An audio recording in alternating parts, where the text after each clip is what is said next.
Bonjour. Des montagnes, de la neige, on pourrait être à 2 pas de chez moi, mais non. On traverse ici un massif bien plus à l'ouest pour assurer un nouveau sauvetage. La neige constituait déjà un bon indice. La marque du jour vient du froid. Direction le Tarn pour aller à la rencontre de Christophe, un abonné qui souhaite se défaire d'une Suédoise qui n'aurait pas forcément su attirer mon attention sans avoir sous le nez l'opportunité d'en récupérer une pour littéralement rien du tout. Quand je dis rien du tout, c'est nada, zéro. C'est donc un beau cadeau doublé de l'occasion de découvrir une marque que je n'avais jamais approchée jusqu'à maintenant. Bon, je suis arrivé dans ma zone de transit pour le week-end. Après 6h30 de route, bon, ça s'est bien passé. Et on va aller rendre visite à Christophe pour découvrir la voiture, déposer les outils et décider du plan d'attaque pour demain. Puis surtout, c'est l'occasion de discuter un petit peu. Je crois qu'il a 2-3 babioles assez sympas qui traînent par ici. Salut Christophe. Salut Eddy, enchanté. Tu vois, on y est enfin, Bah c'est ça ouais. malgré les délais un peu à rallonge. Ouais, bah ouais. Puis ouais, ça m'a pris déjà un peu de temps pour aujourd'hui pour faire le trajet. Ça fait une bonne promenade, non? Quand tu cherches de la place, tu cherches de la place. Ouais, non, mais c'est optimisé, hein, et C'est ça. bon, il y a quelques modèles, voilà, qui me disent quelque chose. Ouais, c'est disons que le jour où tu le vois bouger, c'est que vraiment. C'est ça. Quand ça commence à s'écraser, sur le pare-brise, c'est que t'es pas bien. Ouais. Bon après il y a une cale devant là qui m'arrête la route. Oui, en principe, tu peux pas aller plus loin, mais c'est juste. Ouais, je te raconterai demain parce que tu comprendras très vite que quand on monte une là. Une Scorpio? Ouais, ça c'est vrai que c'est pas super courant. Non, effectivement. Bah, c'était courant jusqu'à ce que tout le monde oublie ce que c'était et tout s'est retrouvé à la casse, quoi. C'est tout à fait ça. Donc ça c'était pas C'est quoi, courant. c'est une 2 litres injection? Ouais, c'est le 2 litres Gia, là, le Twin Cam. Et bien évidemment, on est aussi allé voir l'objet de l'épisode d'aujourd'hui. Quoi, tu veux revendre une Caprice? C'est possible. Allez, je vais voir le machin. Faudrait quand même pas abîmer le beau vernis cramé par le soleil. Je me souviens plus de tous les détails parce qu'on en avait discuté il y a maintenant 3 mois, quelque chose comme ça. C'est une 2 litres turbo mais en série limitée avec l'accastillage d'une aéro, c'est ça? C'est tout à fait ça. Quand je l'ai acheté, moi, si tu veux, le mec, quand je suis allé la voir, je me suis dit, c'est une aéro. Non, en fait. Et en fait, donc elle a, tu vois, Le pare-choc, les devant, jantes, elle a le bas de caisse. Il faut admettre que le kit lui va quand même nettement mieux que la dotation d'origine. C'est ça. Et après, qu'est-ce qu'elle a? Donc normalement, elle a un châssis sport qui sont ni plus ni moins que des ressorts un peu plus durs et Oui, c'est un rabaissés. peu. Et après, elle avait quelques accessoires, je sais plus quoi. Et Encore. ouais, à l'époque, moi, j'avais changé déjà ça parce que ça pendait. Ouais. Si tu veux. Donc ça, déjà, je l'ai changé. J'ai une belle aile de la même couleur qui est dans le coffre. Oh, Parce qu'elle est cassée, celle-là. Il y a la boîte en haut. Ouais. Du coup, j'ai trouvé une boîte. 9, ouais. Alors je sais pas si elle a été grêlée cette voiture, tu vois, c'est bizarre. Elle s'est pelée là. Pourtant quand tu la regardes, elle est pas bougnée quoi. Ouais, non. Je pense que c'est juste le vernis qui s'est barré et puis Bon, tu sais, la peinture elle est pas faite pour protéger quoi que ce soit, Ouais, donc c'est la t'es direct maladie. à l'après. Hein. Celle-là c'est la maladie quoi. À prendre mon compresseur. Il y a quelques secondes, vous avez entendu que Christophe avait acheté précédemment une boîte de remplacement qu'il me donne avec. C'est la principale raison de l'arrêt de la voiture depuis de longues années, avant même qu'il la rachète en connaissance de cause. On reviendra sur le sujet. Bon, j'essaye de me réveiller déjà pour voir quelle route prendre pour y retourner. Et on va pouvoir commencer les premières vérifications par 0 degré. J'aurais imaginé qu'en allant un petit peu plus vers le sud, j'aurais bénéficié d'un redout, mais non. Je vais me les geler comme d'habitude. Quoique, je crois qu'il était question de la mettre dans le garage sur un pont. Peut-être que pour une fois, je vais avoir droit à des conditions optimales de travail. Bon, avec le soleil, ça dira tout de suite mieux, je pense. S'il veut bien rester avec nous aujourd'hui.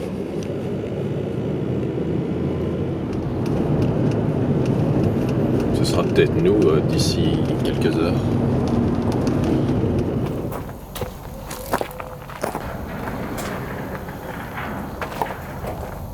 Et Christophe lui avait même déjà trouvé un volant de rechange, même s'il est en plastique. C'est mieux pour la psychologie du trajet. Je noterai que le vérin. Après avoir rebranché une batterie et vérifié les niveaux, on est prêt pour voir dans quel état elle veut bien démarrer. On va au moins entendre un ou deux poussoirs claquer au début ou pas? Bah Joker. Par tradition. Joker. La pompe tourne, en tout cas. C'est arrêté là. Allons-y. Même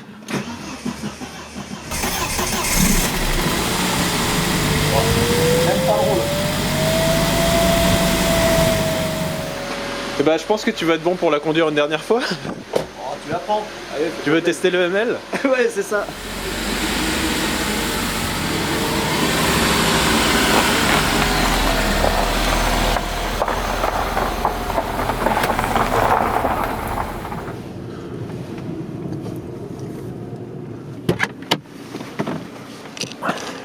Elle a tout de suite essayé de m'enfermer. Oui, par contre, oui. Et À partir de 2 km/h, tu dois plus sortir. t'as Tu sens vraiment que les mecs ils se disent non, d'habitude on fait comme ça, mais nous on n'aime pas ça. Nous on veut faire autrement. c'est ce que je t'ai dit, donc t'avais l'aile là. En plus, ça vient d'une aéro, alors ça a forcément plus de valeur. Voilà, puis elle va rouler beaucoup plus vite. Quoi. Il y a des biellettes de bar stab fatiguées. Du genre très fatigué.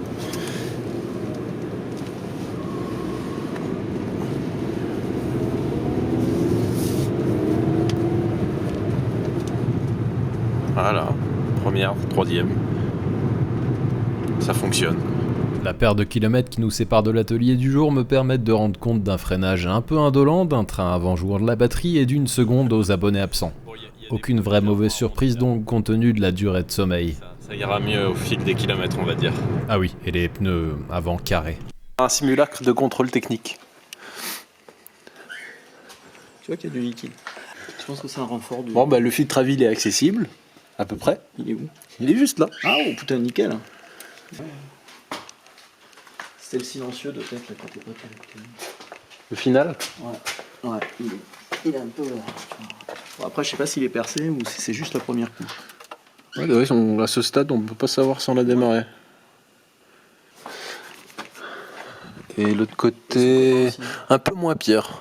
Ouais. Mais oui. Ils sont pas tétés. Bon, après, ce genre d'usure, sur les trains arrière, c'est quand même assez fréquent. Et... Ouais, parce qu'il y a un peu de carrossage quoi. Ouais, c'est vrai qu'il y a quand même une petite différence. Hein. Alors, ouais, je me posais la question sur l'état des biellettes. Ils auraient pu les faire en même temps que les amortisseurs quand même. Ouais, parce qu'ils ont foutu les amortos tout neufs là finalement. Mais ouais, il y a quand même un truc qui gigote. Rien de dramatique non plus après avoir levé la voiture. La plus grosse fuite d'huile vient du bouchon de carter moteur et à part le silencieux, la rouille est pour ainsi dire absente des soubassements. Avec une taille un petit peu bizarre, c'est du 225 45 17. Et là, non seulement Christophe nous file une voiture et des pièces, mais se permet en plus de chercher à ma place 2 pneus pour remplacer la paire avant qui, vu les fissures, me paraît un peu limite pour le trajet retour. En attendant de mettre la main sur les bonnes dimensions, je remplace l'huile moteur bien noire et son filtre qui n'a pas vu la lumière du jour depuis sûrement trop longtemps. Ça permettra aussi de remplacer le joint de la vis qui doit être à sa 12e vidange. Je précise que notre hôte et donateur du jour a acheté la voiture avec une boîte déjà amputée d'un rapport et n'avait finalement, malheureusement, jamais eu le temps de s'attaquer au chantier de remise en état. Apparemment, rénover une grande maison en pierre, ça empiète un peu sur le temps libre. On est décidément tombé sur une personne extraordinairement sympathique puisque là, Christophe est parti se renseigner pour qu'on remplace les pneus avant de la voiture qui sont très usés sur les côtés. Il manque probablement de pression. Surtout, ils sont bien craquelés parce qu'ils sont vieux. J'ai pas vu le dot. De quelle année ils sont ceux-là? 2011. Mais 2011, vraiment pas bien vieilli, d'une marque que je connais pas. Rapide P609. Pendant ce temps-là, puisqu'on a des bougies neuves sous la main, on va les changer.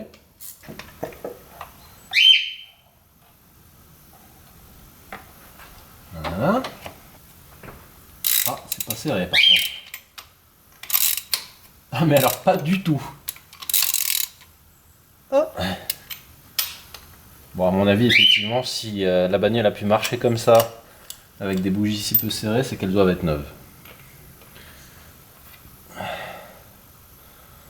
Ouais, ils sont pas bien vieilles, effectivement.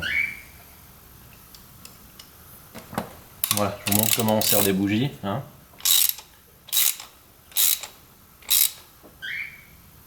Voilà, là, c'est serré.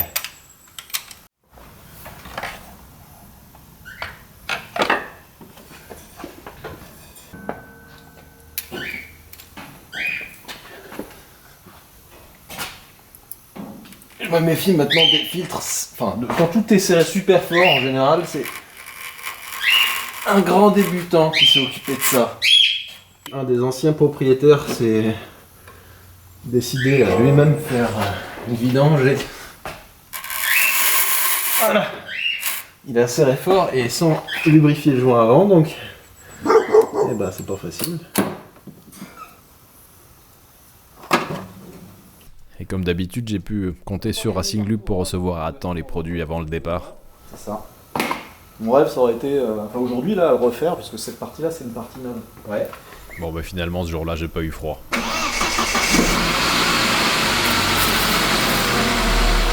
Grâce aux recherches entamées plus tôt, on a mis la main sur une paire de pneus Michelin quasiment neufs de l'an dernier, qui se sont retrouvés sur des jantes équilibrées, prêtes à rouler et à avaler presque 600 km. Et on est dans les temps pour le rendez-vous de la fin d'après-midi, on peut même réaliser quelques contrôles de routine.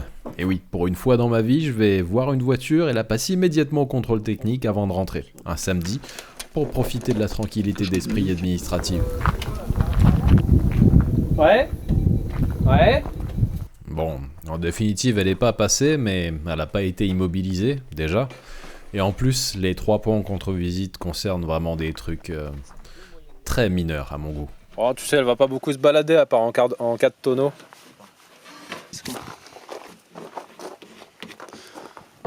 Pour les copyrights, mais ça va. Ce post est encore un don de Christophe qui tient à réaliser un sans faute. En l'absence d'adaptateur pour l'antenne, sachez qu'une vis à bois entourée de Chatterton fait aussi très bien le boulot. Très voyant, très... Ah bah elle est rigolote, je pense qu'il y a une jolie base.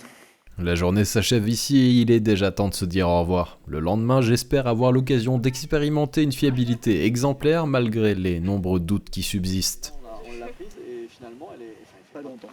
Bon, et la voiture, elle est passée au la main. À 2 doigts.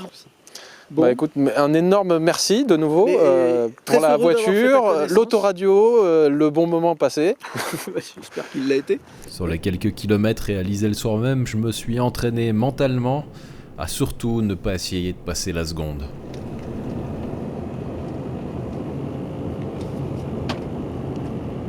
On y est, l'heure du départ, qui est saluée par ce soleil resplendissant. Et une pompe à essence très bruyante, ce qui peut paraître inquiétant. Ça fume bien bleu. Ouais, un petit panache à chaque démarrage à froid, peut-être le turbo. Donc, exercice de la journée, déjà, essayer de se rappeler qu'il n'y a pas de seconde. Et surtout, réussir à atteindre la destination avec cette voiture. Et pas sur un plateau. Ça tourne vite, mais bon, pas de charge moteur, ça devrait aller.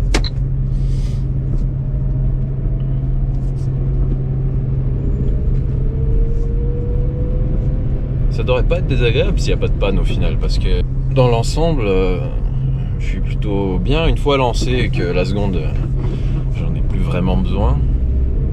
J'ai le régulateur de vitesse, la bagnole est assez silencieuse, le moteur a juste les ressources qu'il faut. J'ai un bidon d'huile dans le coffre, parce qu'il se pourrait quand même qu'il y ait une petite consommation d'huile, étant donné qu'elle me fait des beaux nuages de fumée à chaque démarrage à froid. Et oui, après, franchement, ça devrait pas être tant mal. Il se pourrait que, et je le souhaite, ce soit un long périple ennuyeux, où il n'y a pas grand intérêt de filmer. C'est moins bon pour la vidéo, mais c'est mieux pour moi quand même. Le seul truc un petit peu douteux sur la voiture là, c'est la pompe à essence qui est assez bruyante, effectivement. Ça ronronne tout le temps à l'arrière, je l'entends bien. Donc une fois que je roule, je l'entends plus, donc psychologiquement c'est plus facile. Mais ouais, aux petites vitesses, j'entends bien qu'elle est pas super en forme. On va espérer qu'elle tienne encore sur ses 600 km et après je lui demanderai plus rien. En fait, il y a aussi une deuxième inconnue dans cette équation, c'est le ML. Là, il a 281 000 km. Il donne aucun signe de faiblesse ni quoi que ce soit, mais avec les boîtes auto, des fois, m'en est surpris quand même. En En fait, je suis surtout un peu anxieux avant le trajet, et au bout d'une heure, on y va. Hein. Je suis content d'avoir changé les pneus sur celle-là à l'avant quand même, parce que c'est pas tant l'usure qui m'embêtait, mais ils étaient bien vieux, d'une marque inconnue et bien craquelés aussi. J'aborde maintenant le premier tronçon rapide du trajet.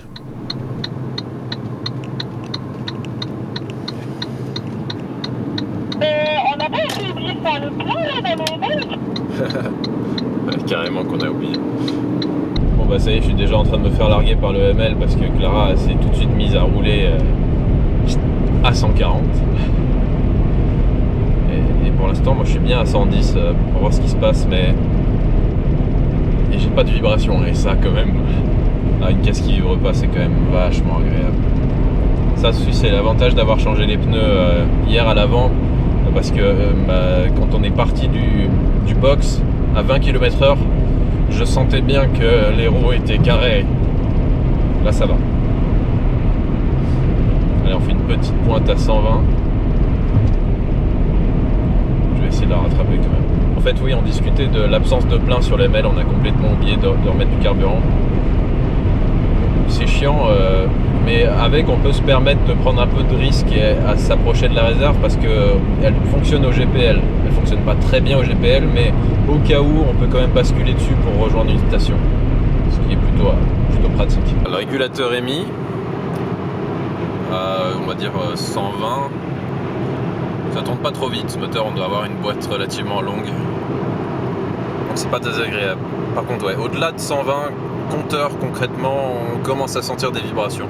Donc je retire ce que j'ai dit, c'est pas parfait à ce niveau, mais ouais, c'est pas mal quand même. Ça pourrait même s'arranger en roulant. Et on a rattrapé Clara, elle est là-bas devant, avec le ML. C'est quand même pas dégueulasse ce modèle, hein. Mais je crois que je préférerais en V6 finalement celle-ci. Je sais qu'il sonne extrêmement bien et la puissance me semble aussi suffisante. Voilà, j'ai fait un petit peu plus de 100 km avec la voiture. Ça se passe toujours plutôt bien. Niveau conso, c'est assez vallonné, donc on n'est sûrement pas au minimum atteignable sur le trajet, mais on reste quand même à un assez bon niveau, je trouve. Et je suis bien installé, donc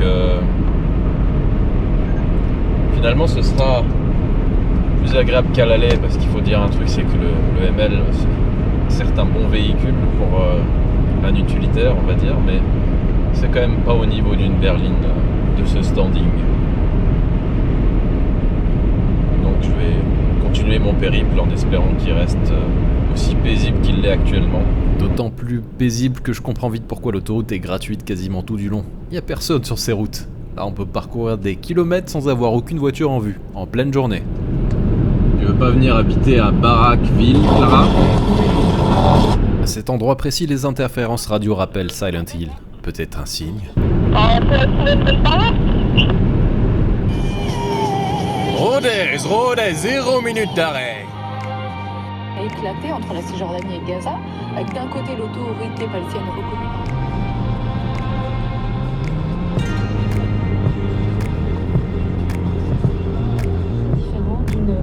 Différent d'une famille de producteurs à l'autre, coopérative.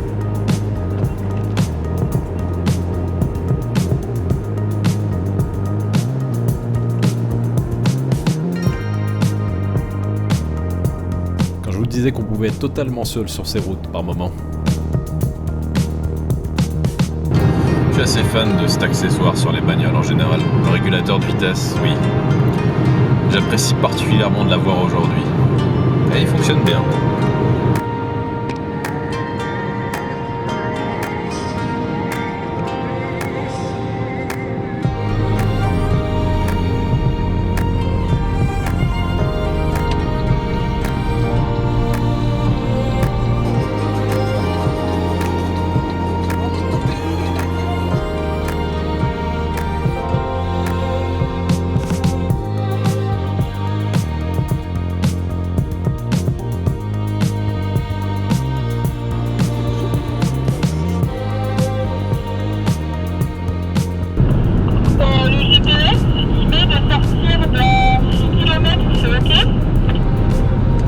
vérifier, mais je pense que oui. Hein.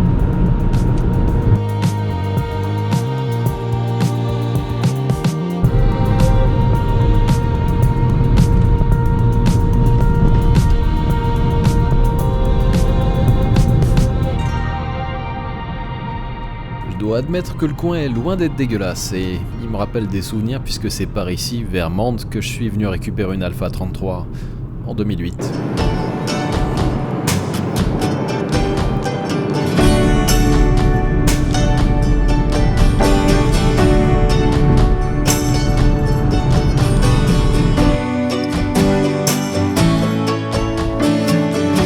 C'est à peu près au moment de retrouver la neige qu'on décide de faire la pause casse-croûte. Je peux donc vous montrer un peu mieux la Saab. J'en ai assez peu parlé finalement jusqu'à présent. C'est une 9.5 de 2001 motorisée par un 4 cylindres 2 litres turbo de 150 chevaux. En traction bien évidemment.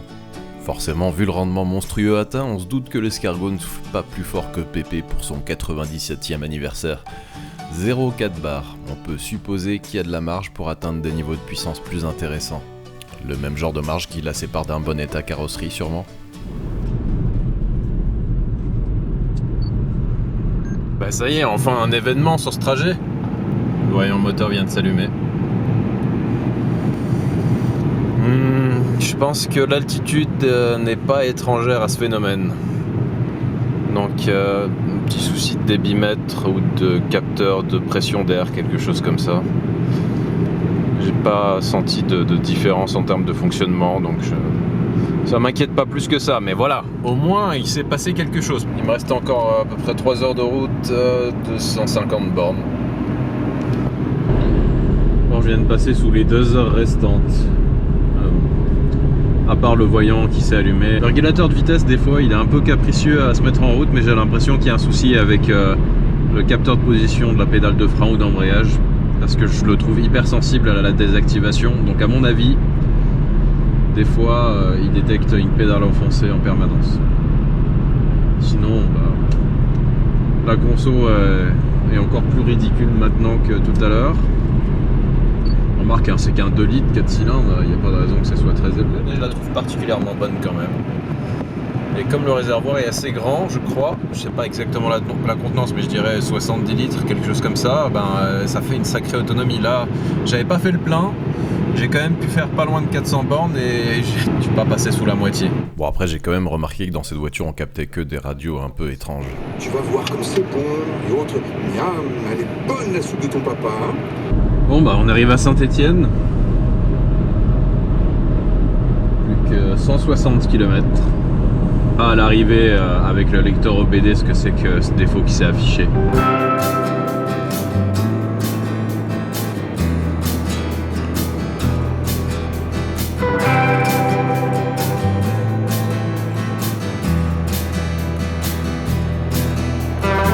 Il ne reste plus que 100 bornes, un tout petit peu plus d'une heure. C'est pas le trajet le plus palpitant que j'ai eu l'occasion de faire. Donc je suis navré pour l'ennui que ça ait pu susciter. Je vais être obligé de couper beaucoup de scènes. Finalement, c'est un trajet de 6h30 qui va être résumé probablement en 5 minutes. Dire que pour un 4 cylindres, il sonne plutôt bien ce moteur. Là, je vais repartir d'un arrêt, donc en première, je vais être obligé de tirer assez loin dans les tours parce que j'ai pas de seconde quoi. Et ouais, je trouve que en termes de sonorité, c'est pas le 4 cylindres le plus dégueulasse que j'ai eu l'occasion de conduire.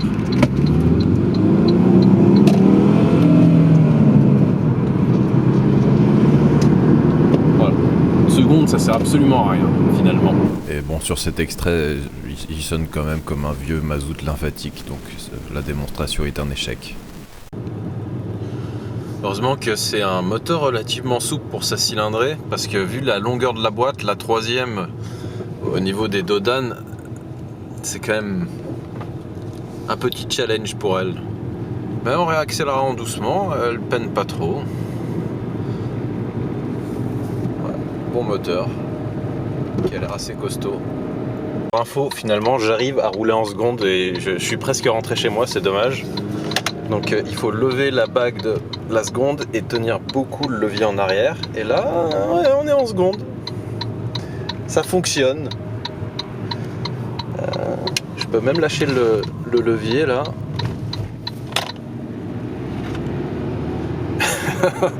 Si j'avais découvert ça plus tôt, je ne me serais pas privé, je pense. Par contre, ça semble confirmer le problème de guidage en fait de la boîte. Voilà, là on est en seconde. Je peux mettre gaz en grand. C'est pas violent, hein.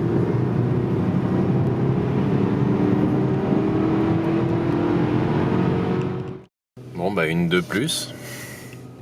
C'est pas comme s'il y avait déjà un peu surpopulation, mais bon. On se refait pas. Et en fait, c'est peut-être plutôt comme sur la DB7 avec la première boîte de vitesse que j'ai fini par remplacer. Un problème de fourchette tordue, de fourchette de sélection. Ça me semble plutôt cohérent avec les symptômes en tout cas, mais voilà, l'important ici c'est pas que j'ai potentiellement une piste, c'est que je sois arrivé à destination sans problème avec une conso ridicule, et puis j'admets que pour une caisse à 0 € dans un confort splendide.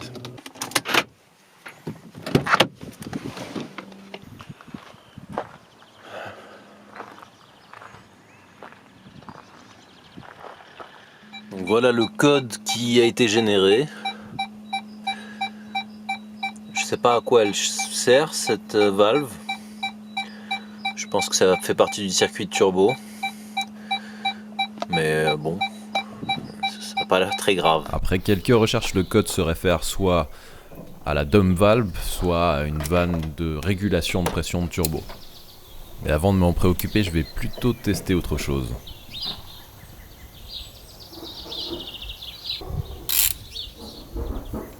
On est le lendemain, pour rappel. On avait discuté avec Christophe de soucis de seconde. Et en forçant beaucoup, en fait, j'arrivais à passer le rapport, comme je vous l'ai montré. Je m'étais dit que donc potentiellement j'avais une fourchette de sélection de boîte qui était tordue. Mais après avoir éclairé la tringlerie tout à l'heure et comparé avec celle qui est dans le coffre, je m'étais dit que après tout le seul réglage possible était relativement accessible. Je vais essayer de vous le montrer. Voilà, donc là-bas on a la seule vis qui permet de faire le réglage de la tringlerie en profondeur et en latéral. Donc bah, je l'ai desserré, j'ai centré le levier, j'ai resserré et maintenant j'ai une seconde qui fonctionne impeccablement.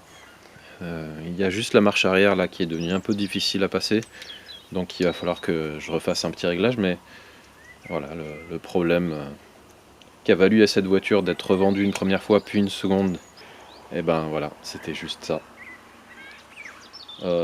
5 minutes pour être réglé.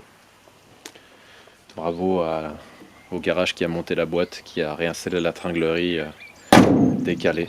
Parce que je l'ai pas dit, mais le problème est survenu après un remplacement de kit d'embrayage.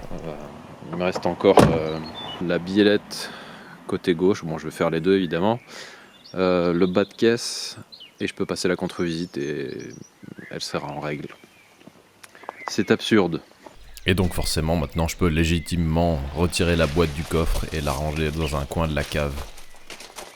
Avec ce problème de transmission derrière nous, on va commencer par aller voir ce qui provoque ce mutisme. Et ça commence bien, mais il manque un des 2 tons. Il y a de la flotte qui sort du truc là. Ce qui n'est pas tout à fait normal, il me semble. Et en fait, c'est assez facile à expliquer puisque le seul avertisseur restant était pointé vers le ciel, donc il se remplissait d'eau. Maintenant que ce premier point en contre-visite est réglé, je vais vérifier l'état du circuit de dépression avec la fidèle machine à fumer. Quelque chose me dit que cette durite n'est pas très étanche.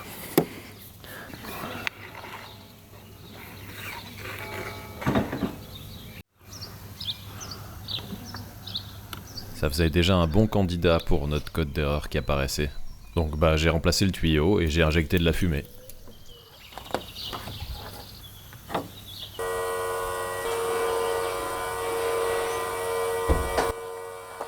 Cette fuite-là, je l'avais vue et en dessous, il devrait y avoir un joint torique qui est manquant, je pense.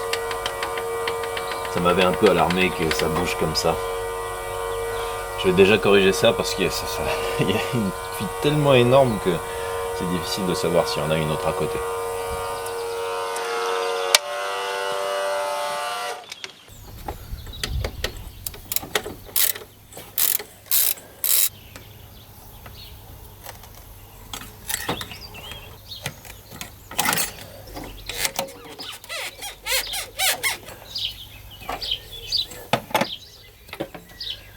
Oh bah, il n'y a plus de joint.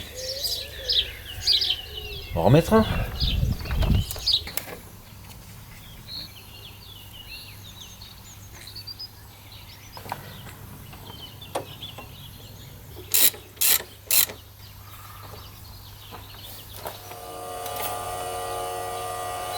Bon bah déjà ça fuit plus ici. Et bah, il y a une durite est rentrée là.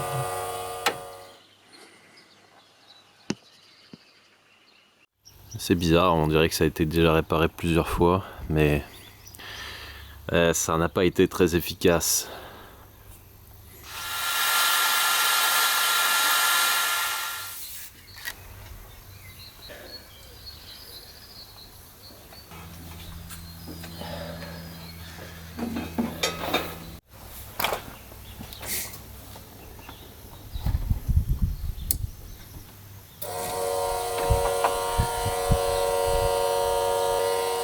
Nickel. Maintenant que le circuit est parfaitement étanche, je dégraisse grossièrement le compartiment moteur, ce sera plus facile de détecter d'éventuelles fuites d'huile. Avant de retourner rouler pour voir si le voyant de défaut moteur reste éteint, je vais régler un second point en contre-visite. La biellette de barre stabilisatrice côté conducteur. Elle s'était fait entendre dès les premiers mètres en sortant du box de Christophe, autant dire que j'étais assez pressé de l'évincer de là.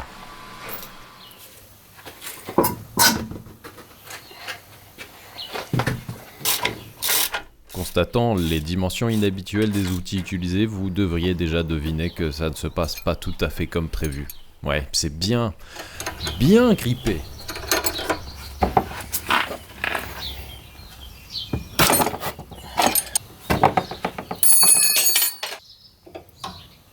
Oh. Ah oui, c'est vraiment à chier ça.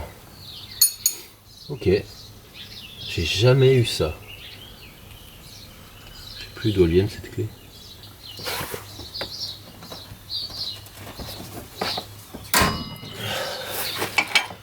Non, c'est pas possible. On va peut-être plutôt emprunter un raccourci.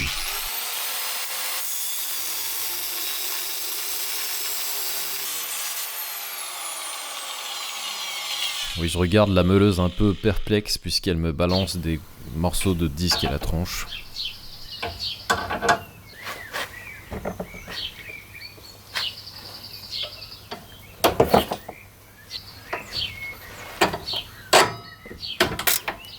Et puisqu'on est là, on peut aussi remonter toutes les vis manquantes du garde-boue.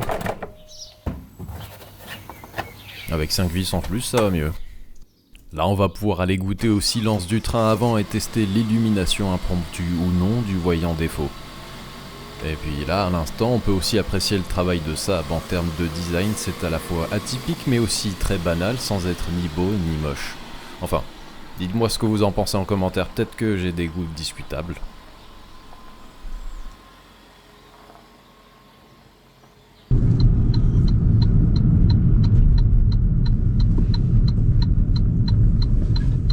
Vous allez vite comprendre pourquoi c'était quand même assez important de récupérer la seconde.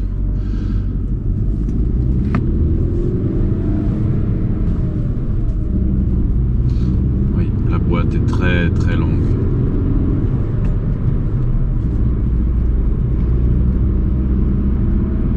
Hop, j'ai récupéré un défaut moteur.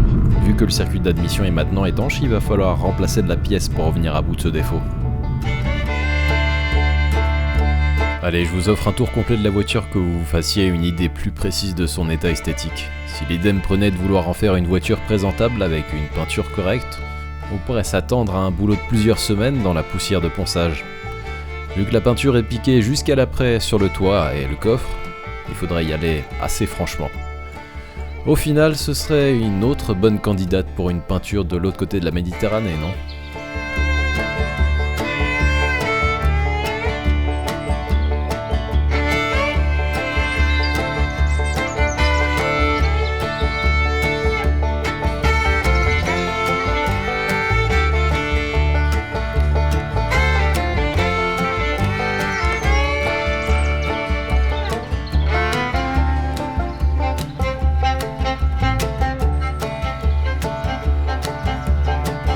mais peut-être qu'elle se rattrape sur l'état intérieur.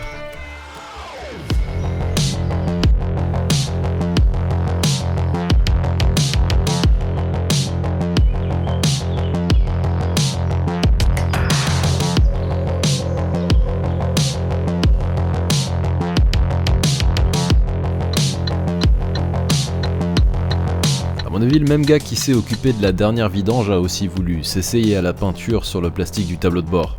L'intention était louable, sûrement que le faux bois était bien fané et l'idée d'utiliser la teinte extérieure pas forcément mauvaise.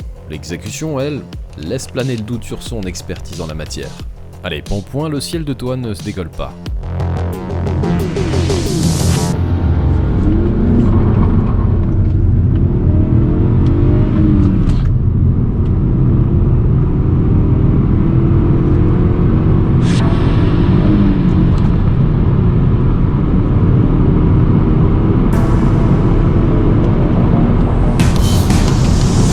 De la merde ces GoPro, il y a des taches qui apparaissent des fois. Et voilà, ça recommence. Enfin bref. Le 0 à 100 est mesuré en à peu près 10 secondes, ça correspond au spec d'origine de la voiture. C'est pas terrible, ça pourrait être pire, mais ça pourrait être bien mieux aussi. Et ça c'était avec l'anti-patinage, on peut voir aussi ce que ça donne sans, on sait jamais.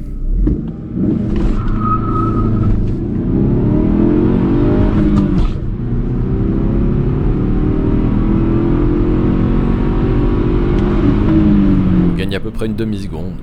Ça reste peu impressionnant.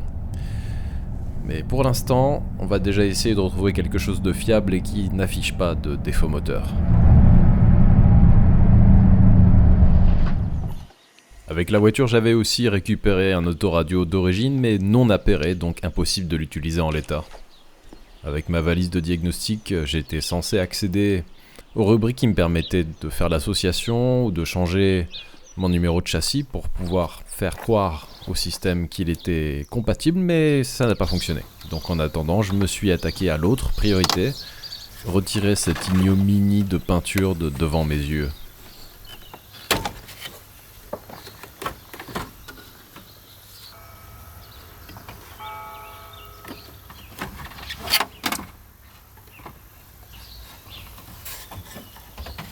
Je vous le remontre encore une dernière fois pour profiter de cet aspect lunaire, cette variété de relief, de texture. C'est beau. Au début du ponçage, j'ai timidement espéré retrouver l'aspect du bois sous la peinture, mais en fait non, j'arrive directement au plastique, il avait dû être retiré précédemment.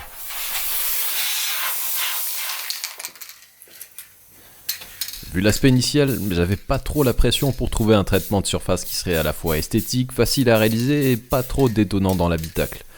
J'ai donc fait appel à toute ma créativité et j'ai cherché une couleur qui ne déplairait probablement pas à la clientèle type d'une Saab neuve, quand il y en avait. Couleur sonotone. Non bon allez, heureusement c'est pas tout à fait ça, mais je vous laisserai seul juge de la pertinence de mon choix.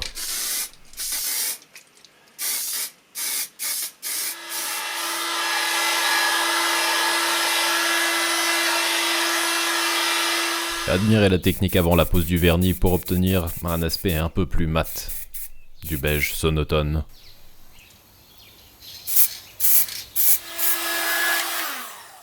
Avant de tout remonter, je me suis occupé de la vide du combiné d'instruments qui était bien rayé.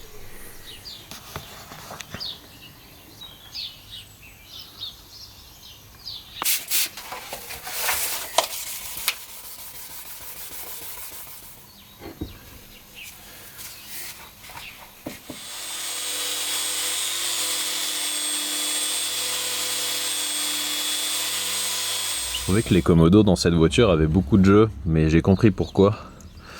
Sur celui-ci, il reste cette patte là. Sur l'autre, il n'y en a aucune des deux. En fait, elles servent à plaquer complètement les commodos pour que les pattes d'appui ici soient bien en contact. Et du coup, ça gigote. Donc je vais rajouter des cales là-bas pour que ça tienne fermement. Voilà, j'ai rajouté une double épaisseur de double face au fond et c'est nettement mieux. Maintenant, il n'y a plus que le commodo lui-même qui bouge, mais Ça, je pourrais rien y faire et c'est acceptable. Et à gauche pour le commodo clignotant, c'était encore pire.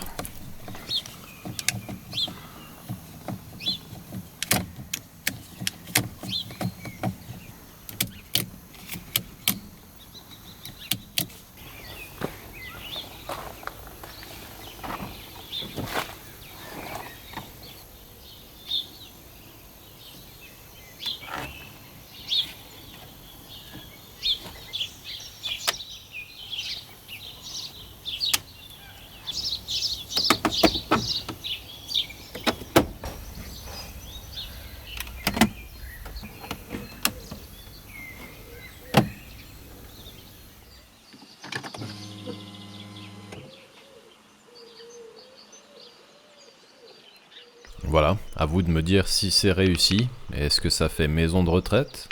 Est-ce que ça fait sauna en pleine nature scandinave?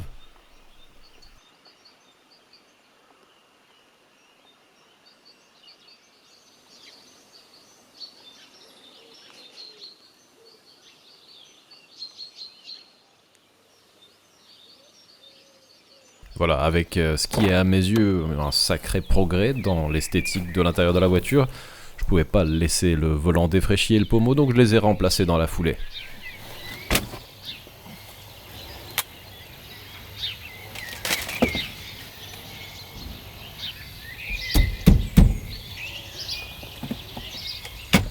Ensuite, pour pouvoir finalement utiliser l'autoradio d'origine, j'ai loué un appareil Saab et j'ai fait ce qu'il fallait.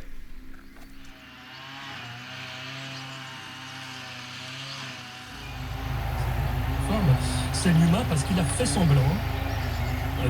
Après cette victoire me permettant dorénavant d'écouter à volonté RCF, il me manquait la cage d'origine du poste qui se baladait un peu trop dans son emplacement. Donc j'ai acheté un poste HS en Pologne qui lui était livré avec la cage de fixation.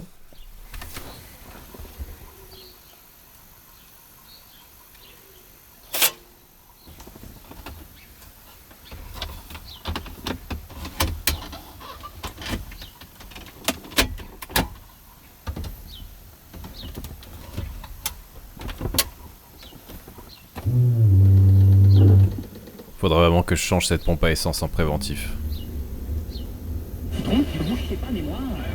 Et maintenant on va s'occuper du dernier point en contre-visite puisqu'il est largement temps d'aller la passer. Il est bien pété, hein? Ouais.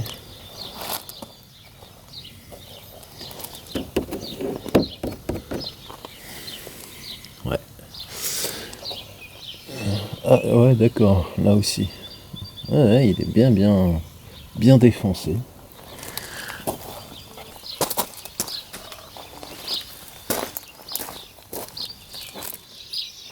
On commence par les vis du haut.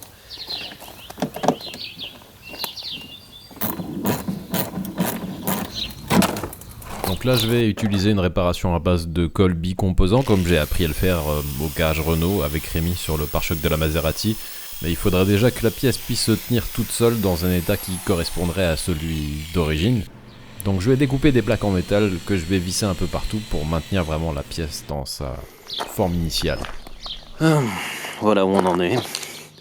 Donc j'ai mis les vis dans ce sens-là parce qu'à mon avis pour poser la colle et les grillages à l'intérieur du bas de caisse ça sera beaucoup plus facile. Après je pense que je couperai simplement les vis à l'extérieur et puis je laisserai les têtes dans la colle. Donc j'ai mis les platines en dessous, évidemment elles partiront à la fin.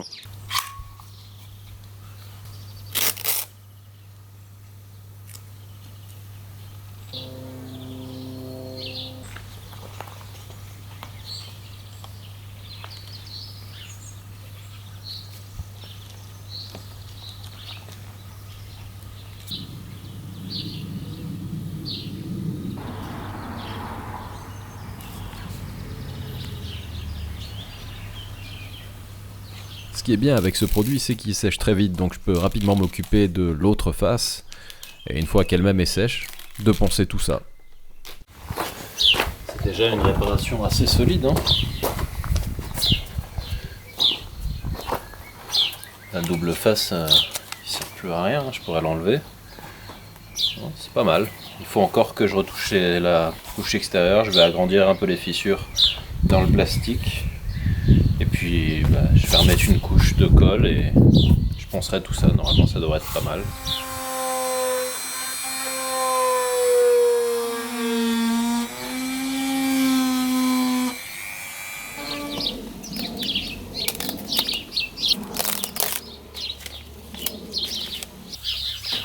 Ok.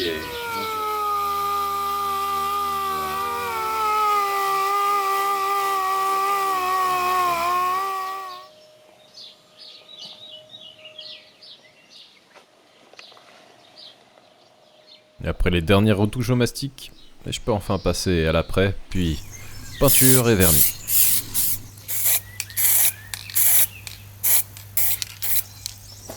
Bon, et vu l'état général de la peinture, je me suis pas embêté à trouver une correspondance parfaite, j'ai plutôt puisé dans mes réserves.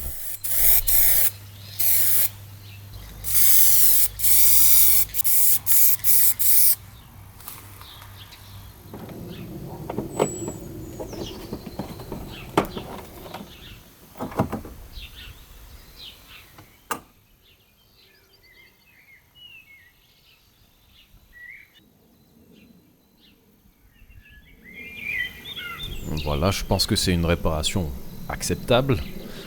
Après ça, j'ai été passer la contre-visite et ouais, ça s'est bien passé, pas de surprise.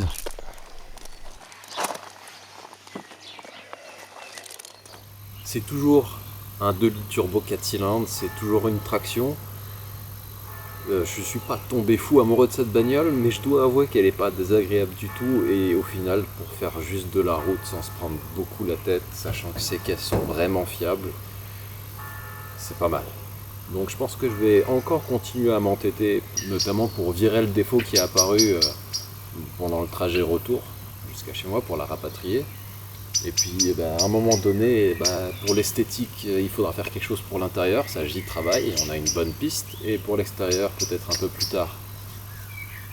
Et dans un dernier temps peut-être, ou dans un avant-dernier temps, retoucher quelque chose peut-être pour sortir de cette situation où on a 150 chevaux et ce serait bien quand même d'en avoir plus, à cause de cette fameuse boîte longue bien sûr. Mais en attendant, on est aussi lancé sur d'autres projets. Donc je vous dis à la prochaine avec une autre. Allez, ciao!